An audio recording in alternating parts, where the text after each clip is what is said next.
Every year, thousands of people file their returns thinking they're in the clear, only to get a notice from the income tax department weeks later. And here's the thing, it's not always the big frauds that catch the eye. Sometimes even the smallest mistakes can trigger red flags. Let's talk about why this happens. A lot of folks simply don't know what to claim, what to disclose, or even how to check their own numbers. Maybe you forgot to report that tiny FD interest or claim deductions without paper proof. The IT department does not miss a thing. Then there is blind trust issue. You hand everything over to your tax agents or applications only because they promise you big refunds. The problem is they inflate claims or skip income disclosures, and if they do, the notice will land in your inboxes, not theirs. And of course, the big one, fear. People file their return just to get it over with, without knowing if they are actually filing it correct. The result? Weeks of waiting and wondering for that one dreaded email to hit your inboxes. Now here's what those notices actually mean.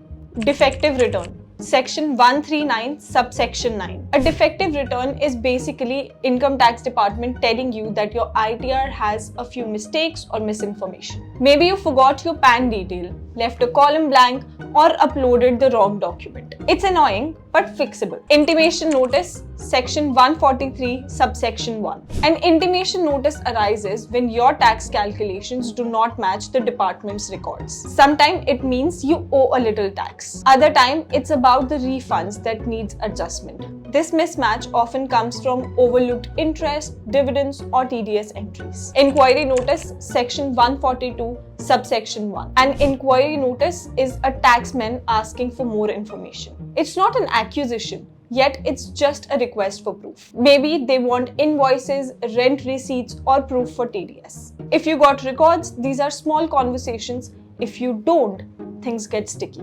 Escaped income notice, section 148. This is the serious one. The department believes that some income escaped your returns, usually flagged because of high-value transactions or data mismatches. It gets your attention fast and needs a careful response. Scrutiny notice, section 143, subsection 2. Scrutiny is a detailed explanation of your returns. Sometimes it's random. Other times, it's because something looked off. The department will ask for books, contracts, bank statements. This is where sloppy filings become expensive and stressful. Common triggers and simple fixes. Tax notices can be scary, but most of the time they arise just because of a small and avoidable slip-up. The key is to catch them before they happen. If your numbers don't match the IT portal, it's not a big deal. Just take a moment to cross-check your Form 26AS, AIS, and TIS before filing. When claiming deductions, make sure that you have the right paperwork. It's better to claim less than deal with a notice later. Even small income matters, that bank interest, rent from property, side projects, or even crypto gains. Include them all so that nothing comes back and bites you. If you're filing at the last moment, slow down.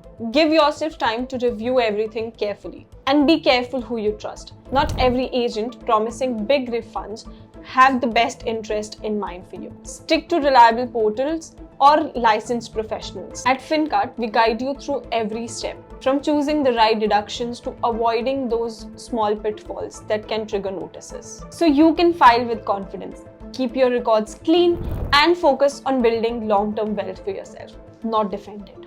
Interested in getting your ITR filed? Contact us now.